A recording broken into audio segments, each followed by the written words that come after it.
지난 시간에 배웠던 내용에 이어서 6.4절에 있는 예제 6.7을 이제 풀어보도록 하겠습니다. 자, 예제 6.7은 지금 보시면요. 전류 IT의 값을 구하라는 것이 이제 문제에서 요구하는 것입니다.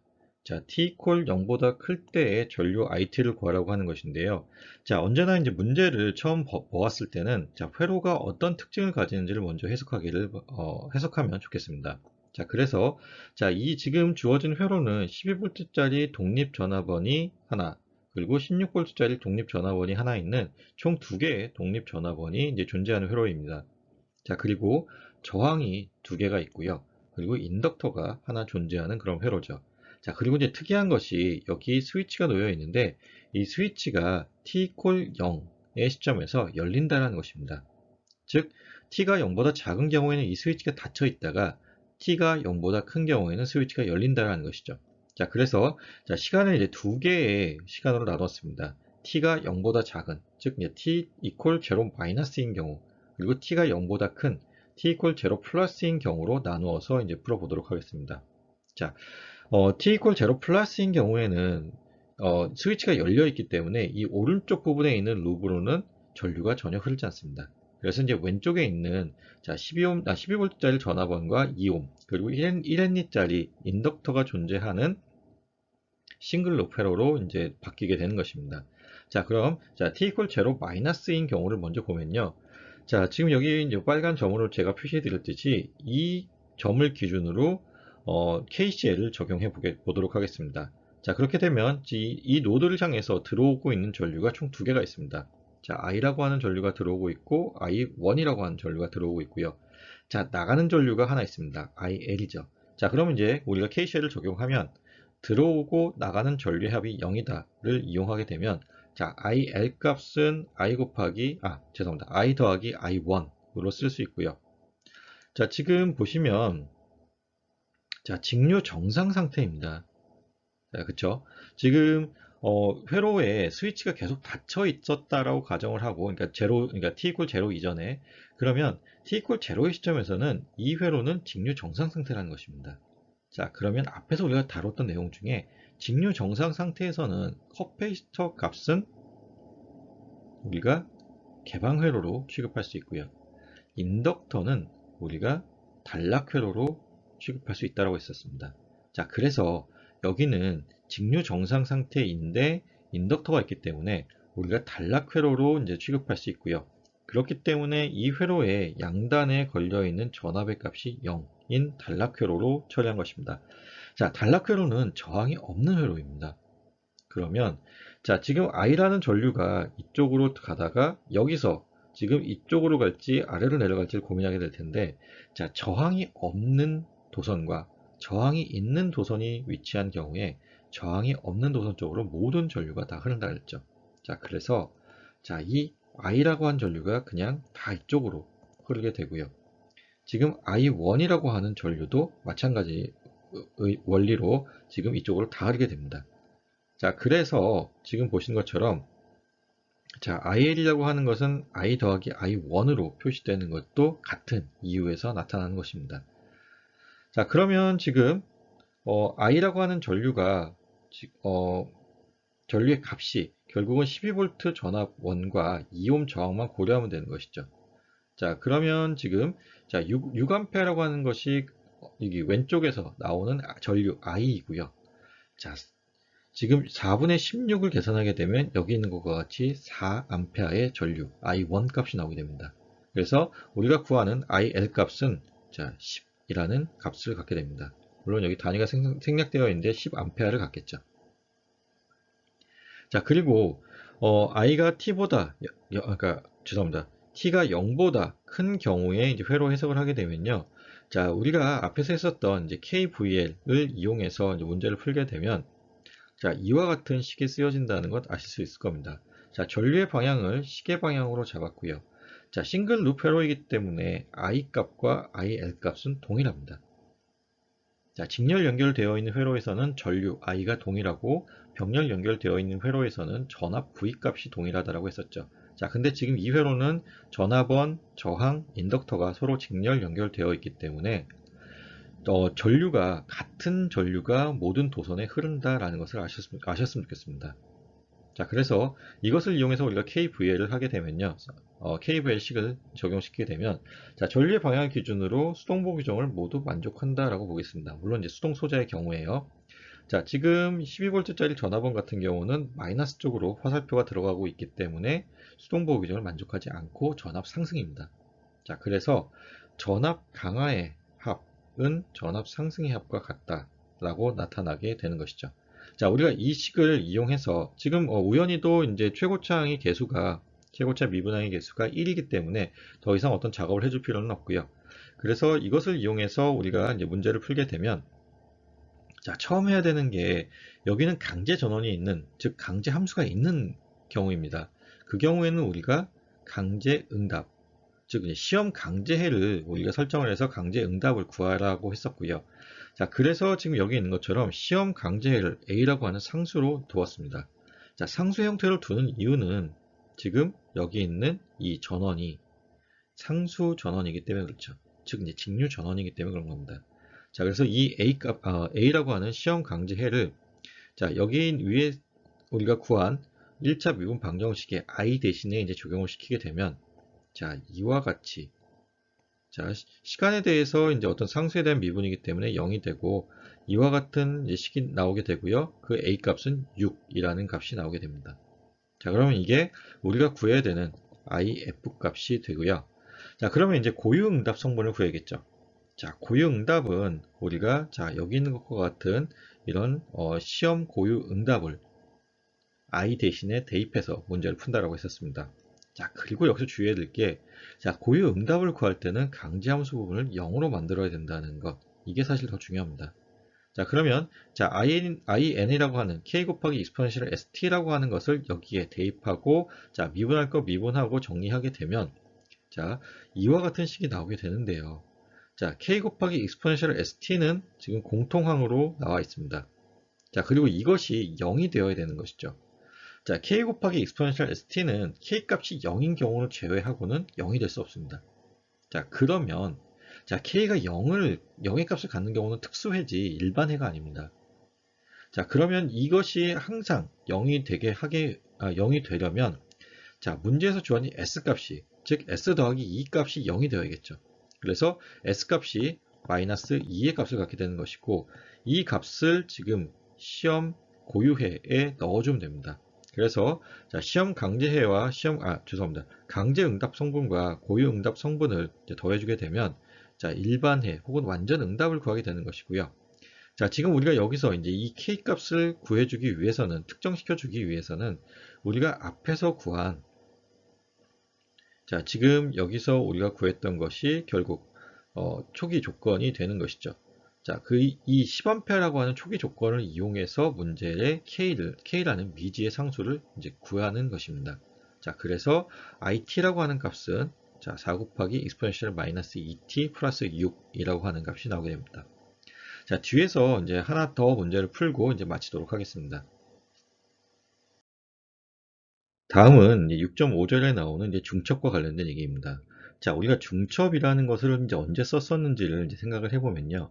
자, 여러 개의 독립 전원이 있는 경우에 그것을 우리가 한꺼번에 다 해석하는 방법도 있을 수 있겠지만, 자, 우리가 다루는 회로가 선형 회로이고 이제 선형성을 갖기 때문에 하나의 독립 전원만 남겨두고 나머지 독립 전원을 제거한 후에 얻은 응답을 각각의 독립 전원에 적용한 후에 최종적으로 그 각각의 독립 전원으로부터 얻은 응답을 합해서 구할 수 있다라고 하는 것이 우리가 배웠었던 중첩의 원리입니다. 자, 여기서도 이제 그 방법을 이제 사용하게 되는데요. 자, 완전 응답을 구하는 데 있어서 여러 개의 독립 전원이 존재하는 경우에, 자, 모든 독립 전원을 제거하고 얻는, 자, 초기 조건에 의한 응답을 먼저 구하고, 그리고 초기 조건을 제거하고 난 후에 얻는 독립 전원에 의한 응답을 구하게 되는데, 자, 밑에 쓰여져 있는 것처럼 독립 전원이 여러 개인 경우에 중첩의 원리를 이용한다라고 되어 있는 것입니다. 자, 지금 보시면 이와 같은 미분 방정식이 세워진 어떤 회로에 1차 미분 방정식이 있다고 가정하고요. 자, 여기 쓰여져 있는 게 지금 초기 조건이 되겠습니다. 자, 그러면 이와 같은 이제 식으로 쓰여져 있는 회로에서 자, 첫 번째로 독립 전원을 제거한다라는 것은 여기 있는 자, 이 강제 함수가 없다라는 얘기입니다. 자, 그래서 지금 그 강제 함수 대신에 이제 0이라고 하는 값으로 대신됐고요. 자, 지금 이제 초기 조건에 의해서 나오는 응답이기 때문에 지금 initial condition의 약자로서 xic라고 이제 쓰게 된 겁니다. 자, 그래서 이제 독립전원을 제거하고 나서 얻은 이 초기 조건에 의한 응답을 먼저 구하고, 자, 그리고 나서는 초기 조건을 제거하고 난 후에, 자, 초기 조건이 제거되었기 때문에 지금 초기 조건의 값이 0으로 바뀌었습니다. 자, 강제 응답만 있다라고 하고 푼 경우입니다. 자, 그렇게 되면, 자, 이와 같이, 자, 초기 조건에 의한 응답과 독립전원에 대한 응답을 합해서 우리가 문제를 풀 수 있다라고 하는 것이 중첩의 원리로서 우리가 문제를 푸는 방법이었습니다.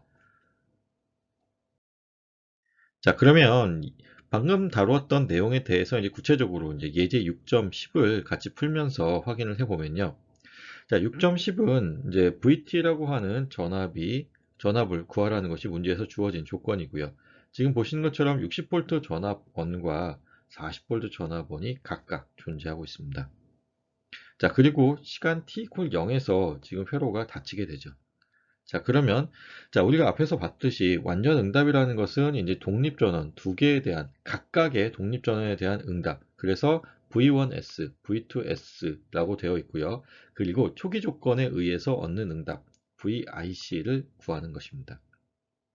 그래서 자, 여기 있는 것처럼 t = 0-에서는 회로가 이 스위치가 여기 있는 이 스위치가 열려 있는 상태죠. 그러면 왼쪽에 있는 이 룹만 존재하게 됩니다. 자, 그래서 t = 0-에서의 이렇게 싱글 룹 회로가 하나 있고요. t = 0+에서 구하는데, 자, 첫 번째로 60V 전원만 있는 경우를 가정하고 구하는 것입니다. 자, 그 경우에 자, 40V 전원은 우리가 없애줘야 되는 것이죠. 자, 중첩의 원리를 이용해서 풀 때는 하나의 독립전압원만 남겨놓고 다른 독립전압원은 없애줘야 되니까 40V는 지금 여기 보이는 것처럼 단락시켰습니다. 자, 그러면 자, 이제 문제에서 풀어야 되는 것이 60V에 의한 강제 응답을 먼저 구하겠습니다. 자, V1S라고 우리가 가정을 하고 구하게 되면 자, 초기 조건을 없애줘야 되기 때문에 V1S의 0+, 즉 시간 0에서의 값이 0이 됩니다. 자, 그래서 이 문제를 풀게 되면요. 지금 여기서 A라는 점에서 우리가 KCL을 적용하도록 하겠습니다. 자, 그러면 지금 이 회로에서 지금 들어가는 전류로 모두 처리를 하게 되면요. 지금 보신 것과 같이 자, 60V에 죄송합니다. 들어간 전류가 아니라 전부 다 나가는 전류로 처리합니다. 자, 전부 다 나가는 전류를 처리하게 되면 자, 여기에 걸려 있는 노드 전압이 자, 여기에 걸려 있는 전압과 같죠. 그리고 그것을 우리가 V1S라고 가정했으니까 자, A에서의 노드 전압을 V1S로 가정하게 되면 자, 3옴의 양단에 걸려 있는 전압이 V1S와 여기 있는 60V 자, 여기 그라운드가 있다라고 가정하겠습니다. 자, 60V가 서로 걸려 있는 거죠. 그래서 자, 지금 이 3옴의 양단에 걸려 있는 전압이 3분의 1 곱하기 V1S-60이 되고 죄송합니다. 다시 얘기하면 자, 다시 설명하면 자, 지금 3옴의 양단에 걸려 있는 전압이 V1S-60이 되는 것이고 자, 그 노드 A로부터 지금 3옴을 거쳐서 흘러가는 전류가 3분의 1 곱해준 형태가 되겠습니다. 자, 두 번째.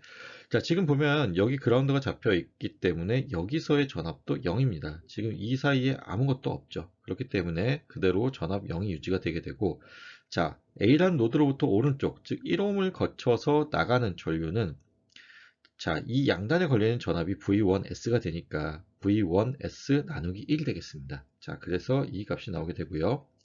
자, 지금 위쪽에서 아래쪽으로 내려가는 전류가 지금 커피시터를 가로로 질러서 흐르는 전류가 이와 같이 표시가 되게 됩니다. 그리고 그 값이 0이 되면 되겠죠.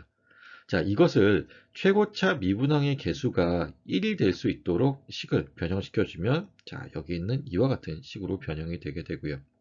자, 우리가 앞에서 배웠었던 변수 분리법에 의해서 문제를 풀게 되면 자, 이와 같은 형태로 문제가 풀리고 자, 그 과정을 계속 따라가다 보면 이렇게 로그 함수가 나타나게 되고요. 자, 양변에 밑이 2인 익스포넨셜 함수를 취해주게 되면 자, 이와 같은 형태로 식이 풀어지게 됩니다. 자, 그리고 자, 초기 조건이 0이다 라고 하는 것을 이용해서 여기서의 이 k 값을 구해주게 되는데 자, t equal 0에서 0의 값을 가져야 되기 때문에 자, k 값이 결국은 마이너스 15 값이 되어야 되겠죠. 자, 그래서 k equal 마이너스 15를 대입한 것이 v1st가 되겠습니다. 자, 다음은 이제 두 번째 경우이고요. 자, 지금 보시는 것처럼 60V가 없어지고 40V만 남았습니다. 그럼 40V에 의한 방정식의 해를 구하게 되면 자, 여기서도 마찬가지로 여기에 노드에서 전류가 나간다라고 보게 되면 자, V2S라고 하는 전압이 여기 걸려 있는 것이죠. 자, 그래서 자, 여기는 0V, 자, 그라운드를 가정하게 되면 여기 0V, 여기는 40V가 됩니다. 그래서 3옴의 양단에 걸려 있는 전압이 지금 V2S, 1옴의 양단에 걸려 있는 전압이 V2S-40입니다. 자, 그리고 자, 위쪽에서 아래쪽으로 내려가는 방향의 전류가 있죠. 자, 그게 이것이 되겠죠. 자, 그래서 이 식을 풀게 되면 자, 앞에서 이제 했었던 그 과정을 따라가면서 풀게 되면 자, V2S 값은 이와 같이 나오게 됩니다. 자, 그럼 이제 마지막으로 구해야 될 것이 우리가 모든 독립전원을 제거한 후에 초기 조건에 의한 응답을 구하는 것입니다. 마지막으로 이제 초기 조건에 의한 응답 VIC를 이제 구해보도록 하겠습니다. 자, VIC를 구하기 위해서는 우리가 모든 독립전원 강제함수를 없애줘야겠죠. 자, 그래서 지금 보시는 것처럼 자, 40V와 60V가 모두 없어졌습니다. 자, 지금 여기 노드에서 나가는 전류의 합은 0이다로 문제를 풀게 될 텐데요. 자, 지금 이 경우에 지금 아래쪽 노드와 위쪽 노드를 보게 되면 3옴 그리고 2페럿 1옴이 서로 병렬 연결 형태로 연결이 되어 있습니다. 자, 병렬 연결로 연결되어 있는 경우에는 우리가 이 소자들의 위치를 바꿔줘도 괜찮습니다. 자, 그래서 3옴과 1옴을 우리가 합성 등가 저항을 구할 수 있는 자, 인접한 형태의 저항으로 만들어 줄 수 있겠죠. 자, 그런 후에 지금 구한 전류의 값입니다. 자, 그리고 지금 위쪽에서 아래쪽으로 내려가는 커패시터를 가로질러서 흐르는 전류의 값이 여기 있습니다. 그리고 이것이 0이 되면 되겠죠.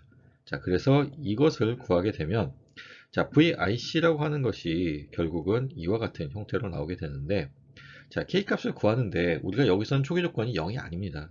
자, 초기 조건이 앞에서 구했었던 아직 구하지 않았죠. 참. 초기 조건을 우리가 구해줘야 되는데 초기 조건을 구하게 되면 자, 지금 이 t가 0보다 작은 경우에는 이 회로는 직류 정상 상태에 있습니다. 자, 직류 정상 상태라고 하는 것은 여기가 개방되어 있는 회로라는 뜻이고요. 그러면 자, 여기에 걸려 있는 전압이 자, 전류가 흐르고 있지 않습니다. 전류가 흐르고 있지 않기 때문에 이 60V의 전압이 여기에 고스란히 다 걸려 있게 되겠죠. 자, 그래서 지금 초기 조건에 의한 값이 60V가 나오게 되는 것이고요. 이것을 이용해서 해를 구하게 되면 이와 같이 표현됩니다. 그럼 우리가 각각의 독립전원에 의해서 구한 V1S, 그리고 V2S, 그리고 VIC를 더하게 되면 우리가 구해야 되는 최종 응답, 완전해라는 것이 나오게 됩니다. 자, 그래서 지금 완전 응답이라고 하는 것은 우리가 앞에서 구했던 VIS, V2S, 그 다음에 VIC를 각각 더해서 구하는 형태로 구하게 되는 것입니다. 자, 6장의 마지막 내용은 유닛 스텝 펑션과 관련된 얘기입니다. 자, 우리가 방금 다뤘던 회로에서와 마찬가지로 스위치 동작이 포함된 회로가 있을 수 있습니다. 자, 스위치 동작을 우리가 항상 어떤 회로의 기호로서 표시할 수 있는데 그것을 회로의 기호가 아니라 어떤 수학적인 함수로서 이제 표현 가능한 그런 방법을 찾다 보니 자, 여기 있는 것과 같은 이제 유닛 스텝 펑션이라는 것을 이제 도입하게 됩니다. 자, 그래서 유닛 스텝 펑션이라고 하는 것은 특징이 이렇습니다. 지금 자, ut라고 하는 함수를 유닛 스텝 펑션으로 우리가 정의를 하고요. 자, t 값이 0보다 작은 경우에는 다시 말하면 좀 더 정확하게 말하면 이 괄호 안에 있는 값이 0보다 작은 경우에는 0을 자, 괄호 안에 있는 값이 0보다 큰 경우에는 1의 값을 갖는 경우를 얘기하게 됩니다. 자, 지금 가중치를 주게 되 그러니까 일반적인 유닛 스텝 펑션은 그 값이 1이 되는데 거기에 가중치를 줘서 이와 같이 v 값을 갖는 유닛 스텝 펑션도 이 경우는 유닛 스텝 펑션이 아니라 스텝 펑션을 만들 수 있고요. 자, 지금 이제 뭐 시간에 대한 이동을 나타내는 것인데, 이 경우는, 자, 방금 전에 설명드렸듯이 t-t0가 0보다 작은 경우에는 0의 값, t-t0가 0보다 큰 경우에는 1의 값을 갖는 그런 함수가 되겠습니다. 그래서 t-t0 값이 0보다 작은, 즉 t 값이 t0보다 작은 경우에는 0의 값을 갖고요. t-t0 값이 0보다 큰 경우, 즉 t 값이 t0보다 큰 경우에는 1의 값을 갖는, 자, 즉 t0를 기준으로 지금 0과 1이 나누어지는 그런 함수가 되겠습니다.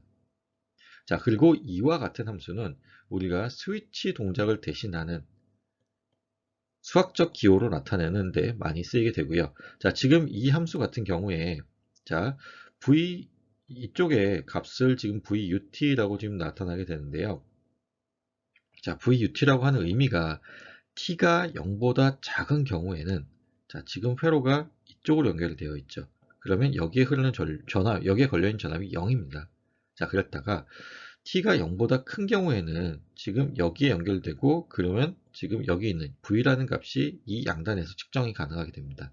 자, 그래서 t가 0보다 작은, 즉 스위치가 아래쪽에 연결되어 있는 경우에는 0, 그리고 스위치가 위쪽에 연결되어 있는 경우에는 v라는 전압을 이 회로의 외부에 이제 전달해주는 그런 이제 스위치 동작 회로를 얘기하게 되고, 그것을 수학적인 어떤 함수 기호로서 표시하게 되면 이와 같이 표현을 할 수 있다라는 것입니다.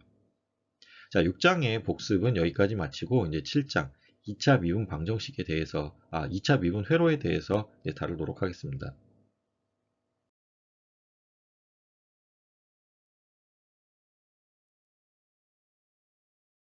우리가 6장에서는 1차 미분 회로에 대해서 다루었었고요. 자, 7장에서는 2차 미분 회로에 대해서 이제 다루도록 하겠습니다.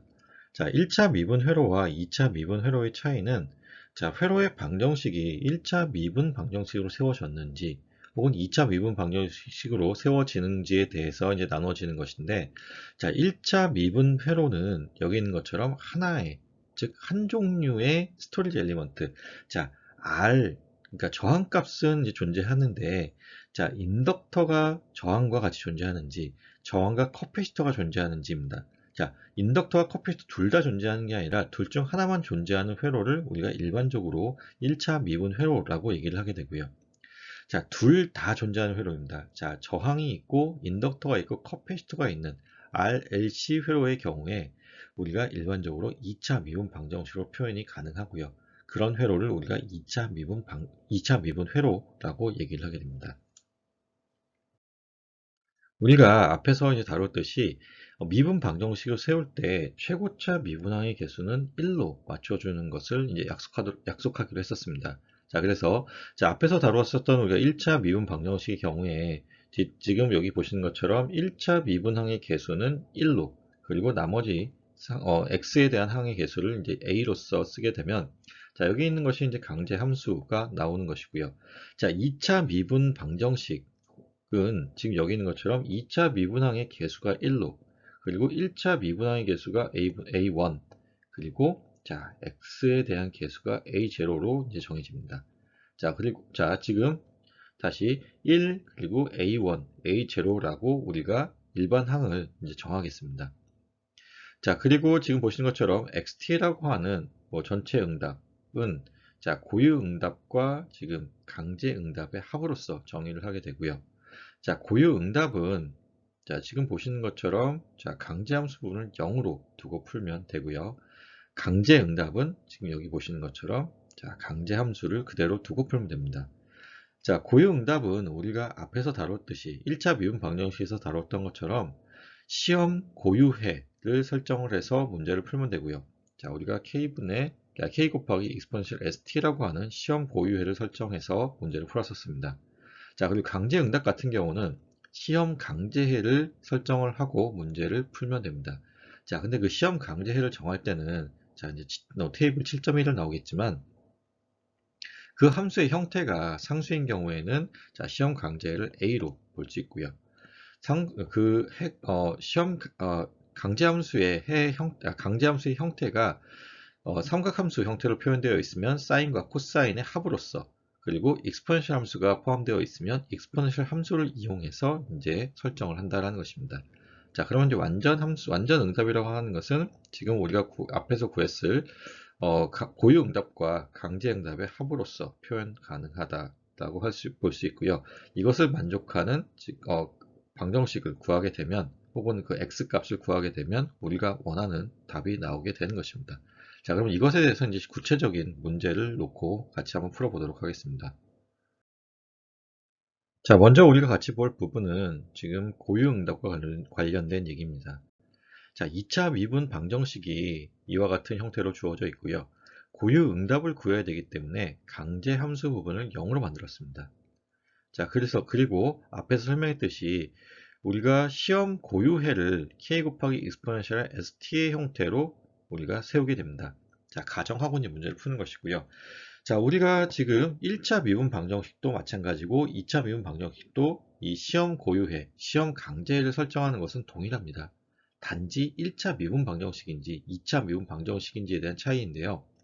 자, 우리가 1차 미분 방정식에서는 이 s에 대한 해가 하나만 나왔었는데 2차 미분 방정식에서는 자, 이 s가 기본적으로 두 개의 근을 갖게 된다라는 것이 이제 차이가 나는 것입니다. 자, 그래서 자, 앞에서 주어진 이 식의 xn 대신에 지금 여기 우리가 설정한 시험 고유해를 대입을 해서 문제를 풀게 되면 자, 이와 같은 형태대로 이제 식이 쓰여지게 되고요.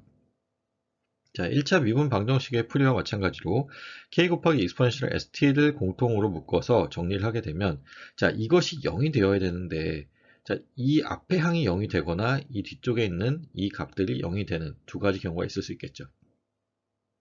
이 앞에 있는 이 부분이 0이 되기 위해서는 자, 이 k 값이 0이 될 수밖에 없습니다. 자, 그럼 k 값이 0이 되는 상황은 자, 특수한 경우이죠. 자, 그래서 그 경우를 제외하고 일반적으로 이 값을 0으로 만들어주기 위해서는 자, 여기 있는 이 지금 s에 대한 2차 방정식이 0의 값을 가지면 되겠죠. 자, 그러면 s1과 s2의 값을 구하게 되면요.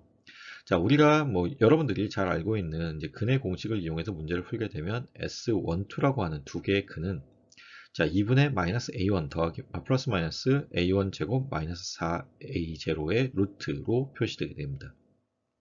자, 그래서 이제 XN1이라고 하는 것은 자, K1 exponential의 S1t 그리고 XN2라고 하는 것은 K2 곱하기 exponential S2t로 정의가 되고 자, 이 두 개의 합을 우리가 고유 응답이라고 얘기를 하게 됩니다.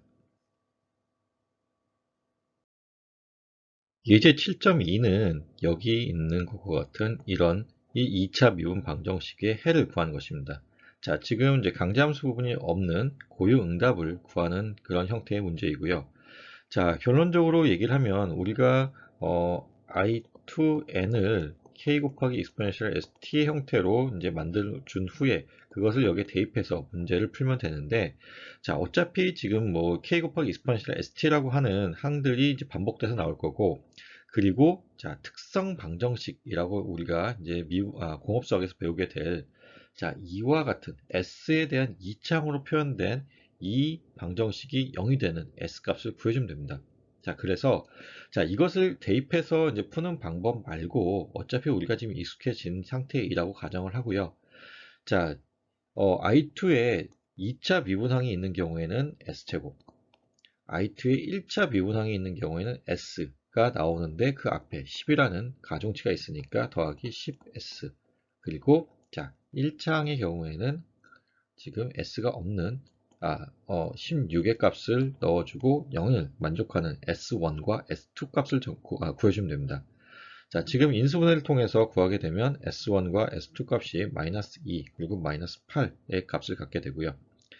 자, i2라고 하는 값은 그래서 k1 exponential s1t 더하기 k2 exponential s2t의 값을 갖게 되는데, 자, 여기서 우리가 s1과 s2 값을 구했죠. 그래서 그 마이너스 2와 마이너스 8 값을 대신 대입해 주고요. 자, 그러면 이제 우리가 이 해를 완성하기 위해서는 K1과 K2 두 개의 지금 미지의 상수를 구해줘야 됩니다. 자, 미지의 상수가 두 개니까 이것을 우리가 구해주기 위해서는 식이 두 개가 필요하게 되겠죠. 자, 우리가 1차 미분 방정식에서는 초기 조건의 그러니까 t = 0에서의 초기 조건을 이용해서 k 값을 구해줬었습니다. 근데 여기는 이제 두 개의 어떤 컨디션이 나와야 이제 k1과 k2를 구할 수 있으니까요. 자, 두 개의 조건이 주어져야 되는데 첫 번째 조건은 여기 있는 것처럼 자, 초기 조건. 그리고 두 번째 조건은 자, t = 0인 경우에 자, 초기 시간에서의 미분 값을 알고 있으면 자, k1과 k2 값을 우리가 구할 수 있다는 것입니다. 자, 문제에서 이 두 개의 값이 주어졌으면 그 주어진 값을 쓰시면 되고요. 만약에 주어져 있지 않으면 이것을 구해서 k1과 k2 값을 구해줘야 된다는 것입니다. 앞에서 다뤘었던 이 S에 대한 방정식을 우리가 특성 방정식이라고 부릅니다. 자, 이것을 특성 방정식이라고 부르는 이유는 이 방정식의 근의 형태에 따라서 자, 고유 응답의 그런 응답의 패턴이 달라진다. 결국 그 특성을 정의한다라는 의미로서 특성 방정식이라고 부른다라고 생각하시면 좋겠습니다. 자, 두 개의 실근을 갖는 경우, 뭐 두 개의 허근을 갖는 경우, 혹은 중복근을 갖는 경우에 따라서 지금 그 경우가 나눠지게 되고요. 자, 그리고 지금 우리가 특성 방정식을 이와 같이 세웠을 때, 자, 오메가 제로라고 하는 이제 비감수 고유 주파수, 그리고 카이라고 하는 지금 감수의 비를 지금 이와 같이 이제 정의를 할 수 있습니다. 자, 그래서 자, 이것을 대신 넣어서 정리를 하면 이와 같은 식의 형태가 되는데, 자, 감수의 비라고 하는 것은 우리가 이 회로의 응답이 뭐 오버 댐핑의 형태인지, 언더 댐핑의 형태인지, 크리티컬 댐핑의 형태인지를 나누어서 알려주게 됩니다. 자, 오버 댐핑 케이스는 두 개의 실근을 갖는 경우이고요. 자, 크리티컬 댐핑 케이스는 중복근, 중복 실근을 갖는 경우, 그리고 두 개의 뭐 복소근을 갖는 경우를 우리가 언더 댐핑 케이스로 이제 정의를 합니다. 자, 그래서 지금 자, 오메가 제로라고 하는 비감세 고유 진동수는 혹은 비감세 고유 주파수는 자, A0의 루트를 씌우게 되는데요. 자, A0를 지금 1차항의 개수라고 봤을 때 죄송합니다. 지금 상수항이라고 봤을 때 지금 루트를 씌우게 되는데 원래 플러스 마이너스가 되어야 되는데 자, 플러스 부분만 취한 이유는 이게 진동수 혹은 주파수이기 때문에 그 주파수는 음의 값을 가질 수 없습니다. 그래서 이제 플러스 값을 간다는 것이고요. 자, 지금 댐핑 레이쇼 같은 경우, 감쇄비 같은 경우에는 자, 이 루트 A0분의 A1으로 정의가 된다라는 것 보실 수 있습니다. 자, 그리고 우리가 S12를 이와 같은 이제 복소수의 형태로 일반화시켜서 이제 표현하고 그 근의 형태에 따라서 이제 오버댐핑, 언더댐핑, 크리티컬 댐핑의 케이스를 나눌 수 있다는 것. 자, 여기서 이제 길게 설명하지 않는데요. 좀 더 자세한 내용은 제가 이제 1학기 때 하면서 이제 제공해 드렸던 동영상 강의를 통해서 이제 확인하셨으면 좋겠습니다.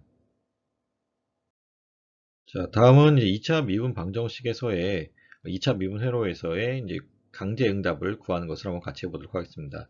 자, 앞에 이제 고유 응답과는 다르게 지금 강제 함수가 0이 아닌 값을 갖게 되죠.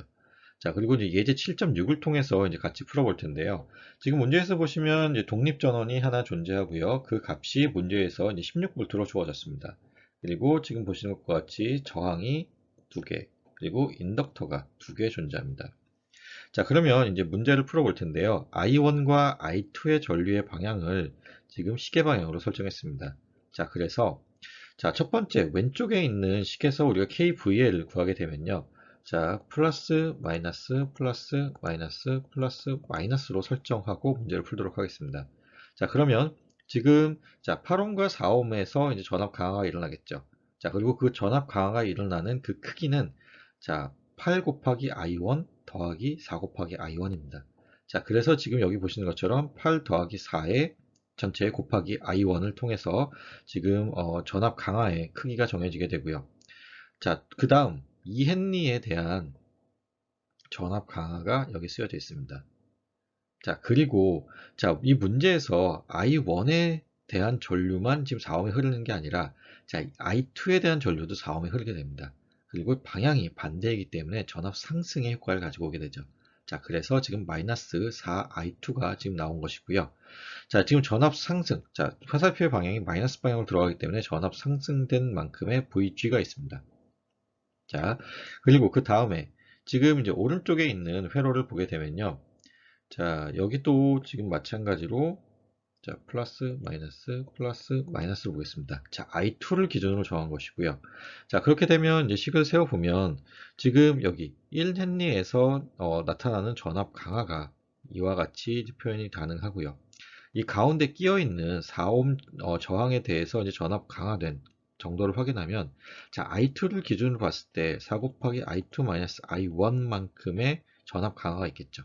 자, 그래서 4i2 마이너스 4i1의 값이 이렇게 나온 것입니다. 자, 그 값이 이제 0이 되는 것으로 이제 식을 정해주면, 자, 이 식에서, 자, 여기 두 번째 있는 이 식에서 이제 i1에 대해서 정리를 해주면, 자, i1은 i2 더하기 4분의 1 곱하기 dt분의 di2, 그리고, 자, dt분의 di1은 자, 이와 같이 이제 주어지게 됩니다. 자, 그리고 자, 지금 이 첫 번째 식을 2차 미분 방정식으로 만들어주기 위해서 여기서 구한 i1과 지금 dt분의 di1 값을 대신 대입해서 이제 문제를 다시 정리해주게 되면, 식을 다시 정리해주게 되면, 자, 이와 같은 2차 미분 방정식의 형태로 나타나게 됩니다. 자, 그리고 이제 VG 값이 문제에서 이제 16V로 주어졌기 때문에 그 값을 대입해서 32라고 적어 주었고요. 자, 그러면 이제 여기까지 구했다라고 가정을 하고 이제 다음부터 이제 문제를 풀도록 하겠습니다. 방금 전에 우리가 같이 구했던 2차 미분 방정식이 여기 이렇게 나와 있는 것이고요. 자, 문제에서 구하라고 하는 것이 이제 전체 응답을 구하라는 것입니다. 자, 전체 응답을 구하기 위해서는 우리가 고유 응답을 구하고 강제 응답을 구한 후에 합해줘야 되죠. 자, 그러면 이 식을 이용해서, 여기 있는 이 식을 이용해서 이제 고유 응답을 구하고 강제 응답을 구해야 되는데, 자, 문제 순서에 따라서 지금 강제 응답을 먼저 구하게 되면, 죄송합니다. 고유 응답을 먼저 구하게 되면, 자, 시험 고유해 k 곱하기 exponential st를 위의 식에 대입하되, 자, 이 32라는 부분이 없어져야 되죠. 자, 고유 응답이기 때문에 강제함수 부분이 없어져야 됩니다. 그래서 0이 되어야 되는 것이고요. 자, 그래서 지금 이 부분이 0으로 쓰여져 있다는 거 잘 알고 계시면 좋겠습니다. 자, 그리고 이제 특성 방정식이 이와 같이 주어진 거죠.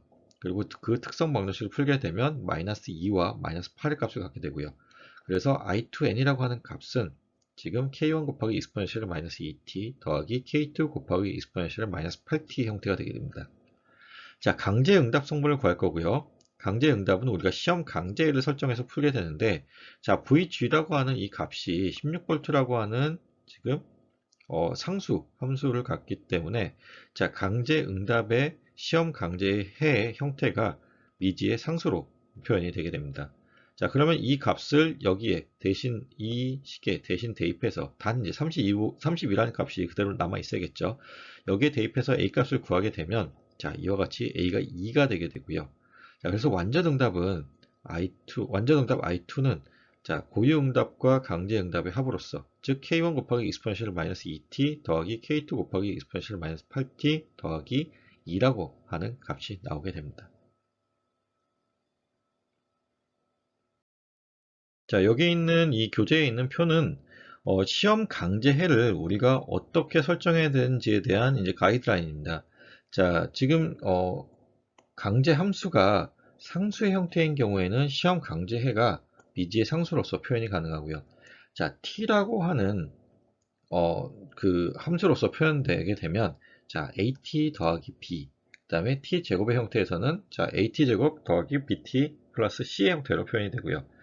자, 지금 보시는 것처럼 익스포넨셜 함수의 형태로 표현이 되면, 자, 시험 강제에도 익스포넨셜 함수로 표현이 되어야 되는 것이고요. 자, 사인 함수이거나 코사인 함수의 형태로, 자, 사인과 코사인이 모두 나오는 게 아니라요, 사인 함수 혹은 코사인 함수로서 강제 함수가 정의되어 있는 경우에는, 자, 시험 강제에는 사인에 대한 형태와 코사인 형태를 모두 포함하고 있어야 됩니다. 그래서 a 사인 오메가 t 더하기 b 코사인 오메가 t로 지금 시험 강제해를 설정해야 된다는 것. 자, 지금 중요한 것이 익스포넨셜 함수 설정하는 방법, 그 다음에 t제곱, tn에 대한 것, 그리고 사인 함수에 대한 것. 요 세 가지 경우에 대해서는 잘 기억하고 계셨으면 좋겠습니다. 자, 우리가 지금 2학기에 다룰 내용이 교류 전원에 대한 것이기 때문에, 자, 교류 전원이라는 것은 이제 시간에 대해서 그 값이 바뀌는 경우죠. 그래서 여러분들이 앞으로 이와 같은 형태나 지금 여기 있는 사인, 코사인 함수에 대한 형태의 강제 함수를 계속 보시게 될 겁니다. 자, 그런 경우에 지금 이런 형태 혹은 이와 같은 형태의 시험 강제해를 설정해서 이제 문제를 풀어줘야 된다는 것입니다. 마지막으로 예제 하나를 같이 풀고 이제 1학기 때 배웠던 내용에 대한 전체적인 리뷰를 마치도록 하겠습니다. 자, 지금 이제 여기 주어진 예제를 보시면요. 자, VC0라고 하는 초기 조건이 이제 마이너스 6V로 주어져 있고, 자, IL0라고 하는 또 다른 초기 조건이 1A로 주어져 있습니다. 자, 그리고 지금 주어진 회로가 RLC 이제 직렬 회로인데, 지금 보시는 것과 같이 자, 강제 함수가 익스포넨셜 함수의 형태로 주어져 있습니다. 자, 그럼 우리가 시험 강제해를 익스포넨셜 함수가 포함된 형태로 정의를 해야겠죠. 자, 뭐 방금 전에 보여드렸던 그 표를 참고해서 하시면 되겠고요. 자, 그러면 이제 우리가 문제를 풀 텐데, 자, 지금 보신 것과 같이 전류 I가 시계 방향으로 흐르고 있고요. 플러스 마이너스, 플러스 마이너스, 플러스 마이너스, 자, 마이너스 플러스로 정의되어 있습니다. 그러면 지금 5옴 저항의 양단에서 나타나는 전압 강화가 지금 OI, 그리고 지금 이 커패시터의 양단에서 나타나는 전압 강화가 지금 이와 같은 적분의 형태로 정의가 되는데, 자, 지금 커패시터의 전압을 우리가 5장에서 배웠듯이 이와 같은 형태로 정의가 되고 우리가 유도를 했었고요. 그것을 외우고 있다라고 가정을 하고 지금 문제를 푸는 것입니다. 자, 그리고 지금 초기 조건이 필요하게 되는데, 자, 우리가 지금 문제에서 VC0가 마이너스 6V라고 주어진 것을 여기에 대입해서 문제를 풀면 되겠죠. 자, 그리고 지금 1헨리의 인덕터의 양단에 걸려있는 전압이 dt분의 di로 주어지게 되고요. 자, 강제 함수, 자, 전압 상승된 것만큼의 강제 함수가 여기 쓰여져 있습니다. 자, 이것의 양단을 우리가 시간에서 1차 미분을 함으로써 지금 여기 있는 적분항을 없애줄 수가 있는데요. 자, 양변을 시간에 대해서 1차 미분을 하게 되면 여기 지금 쓰여진 것과 같이 2차 미분 방정식이 유도가 되게 됩니다. 자, 그러면 자, 우리가 이제 전체 응답을 구하기 위해서 우리가 고유응답, 그리고 강제응답, 그리고 그 둘을 합한 전체 응답을 구하는 과정을 한번 연습해 보도록 하겠습니다. 자, 우리가 앞에서 풀었던 예제에서는 고유응답을 구할 때 나오는 K1 값과 K2 값을 구해주지 않았었습니다. 왜냐하면 우리가 초기 조건을 구할 수도 없고 주어지지 않았기 때문에 그런 건데요. 자, 여기서는 이제 초기 조건이 주어졌기 때문에 우리가 그 고유응답을 완전하게 다 구할 수 있는 그런 과정을 한번 연습해 보는 것입니다. 자, 그래서 자, 고유응답을 구하는데, 자, 시험 고유해 k 곱하기 익스포넨셜 st를 대신 대입해서 문제를 푸는데, 자, 그 과정을 이제 생략했습니다. 여러분들이 익숙해졌다고 가정을 하고 생략했고요. 자, 그래서 특성 방정식이 바로 나오게 됩니다. 자, 2차 미분항이 있는 경우에 s제곱, 1차 미분항이 있는 경우에 s, 그 앞에 이제 가중치 5가 쓰여지게 되고, 자, 1차 항이 있는 경우에는 그냥 상수항으로서 표현을 할 수 있습니다. 자, 그러면 이거 이퀄 0이 되어야겠죠. 자, 0이 되어야 되는 이유는 이게 고유응답이기 때문에 그렇습니다. 자, 고유응답일 때는 강제함수 분을 0으로 만들어야 된다는 것 반드시 잘 기억하고 잊어버리지 않았으면 좋겠습니다. 자, 그래서 이것을 풀게 되면 S1 값과 S2 값이 마이너스 1과 마이너스 4 두 개의 실근을 갖는 형태로 나오게 되고요. 자, 그래서 지금 K 곱하기 익스포넨셜 ST라고 하는 그 형태의 지금 IN은 지금 K1 곱하기 익스포넨셜에 지금 우리가 앞에서 구했던 마이너스 1t, 그리고 K2 곱하기 익스포넨셜에 마이너스 4t로 써주면 됩니다. 자, 그럼 고유응답은 여기까지 구하면 되고요. 자, 두 번째는 이제 강제응답입니다. 자, 강제응답 같은 경우는 우리가 앞에서 봤었던 테이블 7.1을 참고를 하면, 자, 익스포넨셜 함수로 표현이 되어 있기 때문에 시험 강제해를 a 곱하기 익스포넨셜의 마이너스 2t의 형태로 이제 표현하시면 됩니다.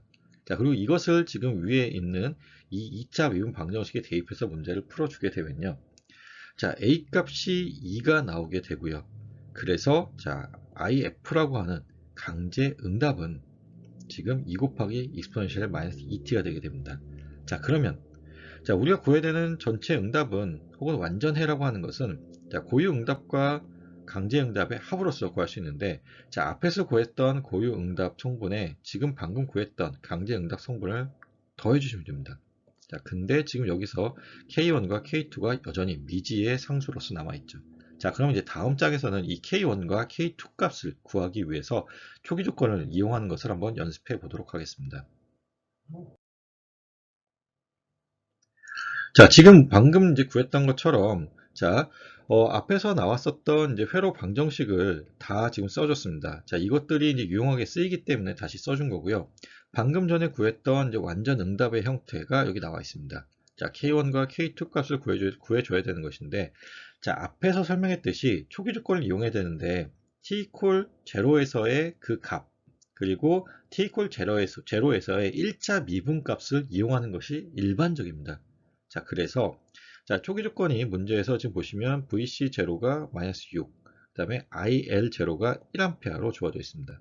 자, 그러면 우리가 지금 구하고자 하는 것이 전류에 대한 지금 응답이기 때문에 자, 전류에 대한 초기 조건인 이 값을 먼저 이용하면 되겠죠.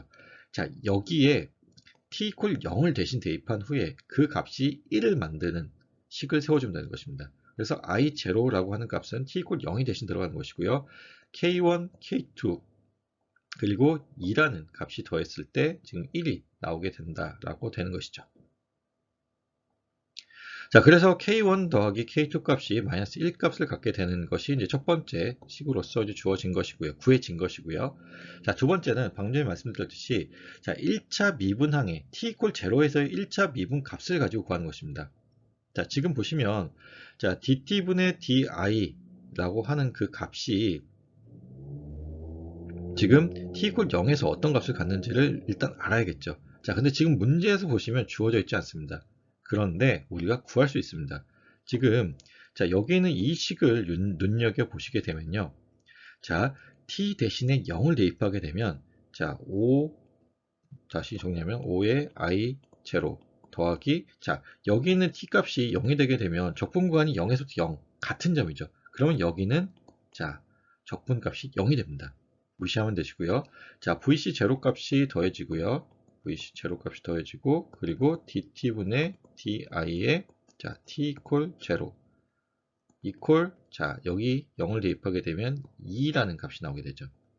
자, I0라고 하는 값은 문제에서 주어졌습니다. 1A로 주어져 있기 때문에 이것을 다시 정리하면 5 더하기 자, VC라고 하는 것은 마이너스 6이었죠. 마이너스 6 더하기 자, dt분의 di의 t equal 0 equal 2가 나오게 됩니다. 그러면 우리가 구하고 싶은 dt분의 di의 t equal 0에서의 값은 자, 여기 두 개의 합을 구하게 되면 마이너스 1이고 넘기게 되면 3이 되게 되겠죠. 그래서 3이라는 값을 갖게 됩니다. 자, 그래서 지금 보시는 것처럼 자, 1차 자, 이것을 한번 미분했을 때 지금 마이너스 K1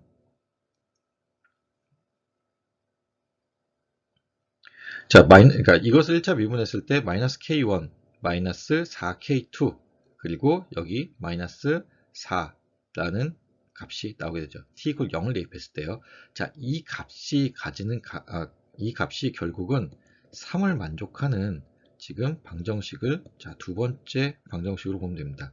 그리고 이 두 개의 방정식을 연립해서 문제를 풀면 되겠죠.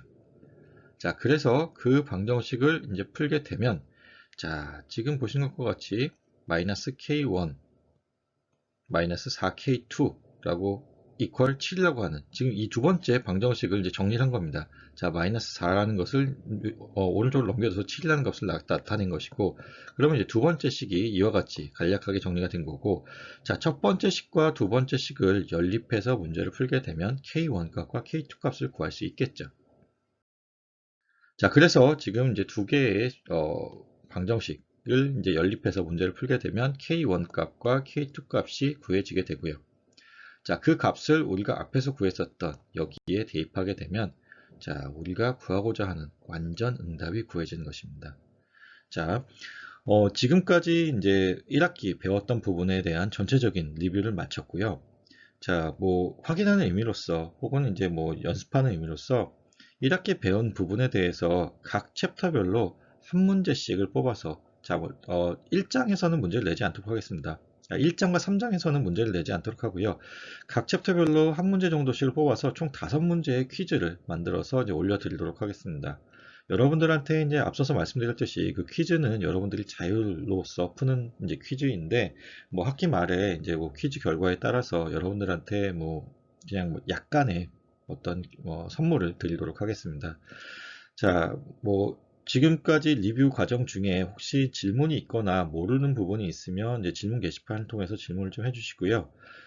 다음 시간부터는 이제 8장의 내용부터 이어서 가도록 하겠습니다. 자, 8장의 내용을 이해하기 위해서는 자, 6장과 7장의 내용이 잘 이해가 되어 있어야 됩니다. 자, 그래서 자, 6장과 7장의 내용에 대해서 특히나 좀 신경 써서 봐주셨으면 좋겠고요. 중간에 우리가 추석 연휴도 있고, 뭐, 한글날과 같은 저기 휴일도 있으니까요.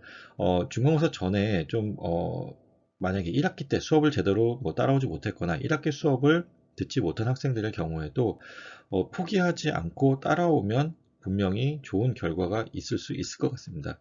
자, 그래서, 자, 복습 다시 한번 철저히 하시고요. 다음 시간에 나가는 8장부터 다시 또 이제 수업을 진행하도록 하겠습니다. 감사합니다.